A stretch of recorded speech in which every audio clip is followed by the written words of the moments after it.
Terkait Niki akhirnya dilimpahkan ke Kejari Negeri Jakarta Selatan. Menurut Abang sudah tepatkah langkah dari pihak kepolisian? Ya, pertama-tama bahwa penegakan hukum itu tidak pandang bulu. Lu mau artis kayak, mau pejabat kayak, mau preman kayak, equality before the law. Semua orang bersamaan kedudukan di mata hukum. Dan kita harus hormati namanya penegakan hukum. Kalau negara ini tidak ada hukumnya, orang jadi barbar jadi, ya. Jadi memang sudah cukup lama ya kepolisian Polda Metro Jaya menetapkan di kita sebagai tersangka. Ya kurang lebih 3 bulanan ditahannya. Dan akhirnya pada tanggal 28 Mei kemarin berkas dinyatakan lengkap oleh pihak Kejaksaan Tinggi ya DKI. Dan pemberkasan itu akhirnya di P21 kan di tanggal 2. Tahap 2-nya di tanggal 2 ya. Tapi karena kita dalam kondisi sakit sehingga mungkin bergeser ya penyerahan barang bukti dan juga tersangka ke pihak kejaksaan. Karena setelah tahap 2 polisi sudah selesai urusan.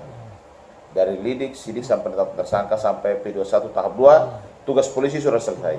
Nah, setelah tahap 2 ketika penyidik sudah menyerahkan tersangka dan barang bukti ke kejaksaan, kejaksaan juga harus segera ya, kejaksaan juga harus segera juga mempersiapkan sidang, dan dia harus juga menyerahkan berkas ke pengadilan dalam jangka waktu tidak begitu lama, kurang lebih 15 hari. Makanya sekarang ini kita akan juga ditahan lagi, penahanannya kurang lebih 30 hari. Itu dari tanggal 2 Juni sampai dengan tanggal 2 Juli. Itu proses hukum ya, supaya sama-sama masyarakat Indonesia tahu bahwa inilah rangkaian ceritanya, rangkaian prosesnya sudah sampai tahap 2 di kejaksaan. Dan kemungkinan kita itu akan ditahan di kejaksaan dengan dititipkan tetap di Polda atau dititipkan ke lapas perempuan.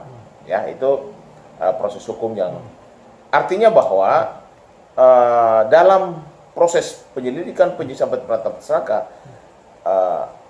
alat bukti yang disajikan oleh pihak kepolisian itu menurut polisi, jaksa setelah melakukan penelitian berkas mungkin pernah P19 berapa kali meminta petunjuk dan polisi sudah melengkapi, dan jaksa melihat bahwa setelah diteliti berkas ulang lengkap, ya sudah, berarti berkas mereka sampaikan bahwa pemberkasan sudah lengkap, dan polisi akhirnya menyerahkan barang bukti dan tersangka ke pihak kejaksaan.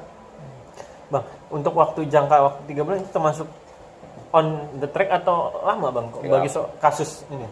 Ya kalau menurut saya sih jangka waktu itu normal ya, tapi biasanya perkara tidak nyampe sih sampai 3 bulan itu ya. Tapi ya karena memang masih dalam ranah waktu yang memang diizinkan oleh undang-undang, tidak ada persoalan di sini. Apakah ini karena menyangkut public figure dalam tanda kutip ibaratnya, jadi pihak kepolisian berhati-hati dalam menerapkan ibaratnya Sebenarnya di dalam penegakan hukum tidak ada sih tulis public figure, pejabat, nggak ada. Semua orang sama, tidak ada tulisan public figure. Tapi nama siapa, pekerjaan siapa, gitu, nggak ada. Jadi hukum itu tidak melihat latar belakang posisi jabatan seseorang. Semua sama. Ketika berhadapan dengan hukum, penegakan hukum, semua akan dilihat bahwa dia warga negara Indonesia. Bang, terkait barang bukti, mobil expander yang akhirnya dijadikan sebagai barang bukti, selain mobil ada handphone dan dokumen lain sebagainya, dan juga polisi menyita uang rekening Niki senilai 3M. Abang sendiri gimana? Ya kalau menurut saya, karena memang ada tindak pidana pencucian uangnya. Memang semua rangkaian itu dari penggeledahan, mungkin ada hasil kejahatan yang disimpan di bank, termasuk uang, kan ada 4 miliar yang diserahkan. Itu memang harus disita sebagai barang bukti. Itu wajib.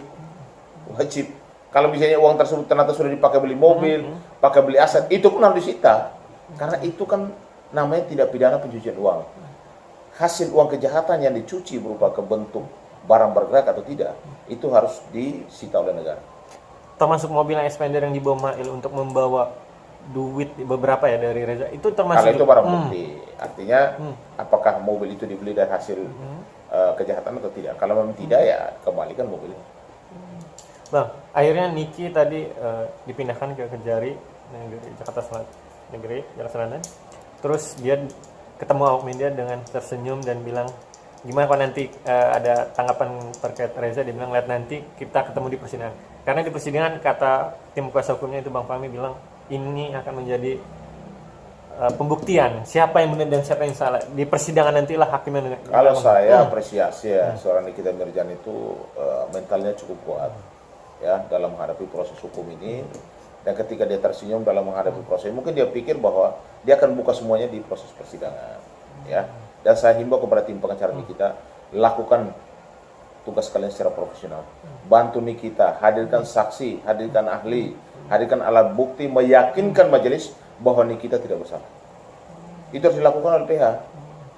Ya, kan kasihan juga Nikita sebagai kepala rumah tangga, kepala keluarga, sebagai Wonder Woman, seorang perempuan dengan juga harus menghidupi anak dan lain sebagainya. Harusnya dia di luar tahanan mengikuti proses hukum. Kan harusnya seperti itu. Kalau memang kita bisa melakukan langkah dan upaya hukum yang pasti Nikita mendapatkan istilahnya itu penangguhan ataupun dari sisi kemanusiaan. Bang, tapi abang setuju nggak kah dengan beberapa pendapat praksi hukum mengatakan Niki dikriminalisasi? Menurut abang sendiri gimana? Kalau soal kriminalisasi itu harus dibuktikan. Pada prinsipnya bahwa faktanya kan sudah ada 2 alat bukti yang sah. Malah saat ini pihak kejaksaan sudah menerima berkas P21.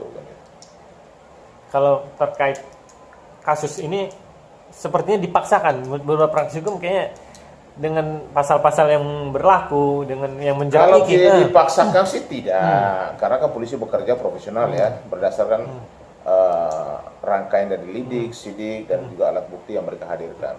Nah, tapi awalnya saya kenapa kecewa? Kenapa tidak diuji dulu di Prapit soal status tersangkanya dia gitu. Seharusnya nih Bang, kalau ada Prapit tidak akan selama ini dan terjadi selama ini Niki ya. Ya kalau menurut saya bisa saja status tersangka digugurkan. Karena menurut saya memang rangkaian cerita dari awal, memang kasus ini kan kita lihat sangat pelik. Antara pelapor dan juga Nikita. Ada sesuatu yang menurut saya perlu dipertanyakan. Ada apa menyerahkan duit sebanyak itu? Kalau ada kepentingan melatar belakangi dia. Kan itu.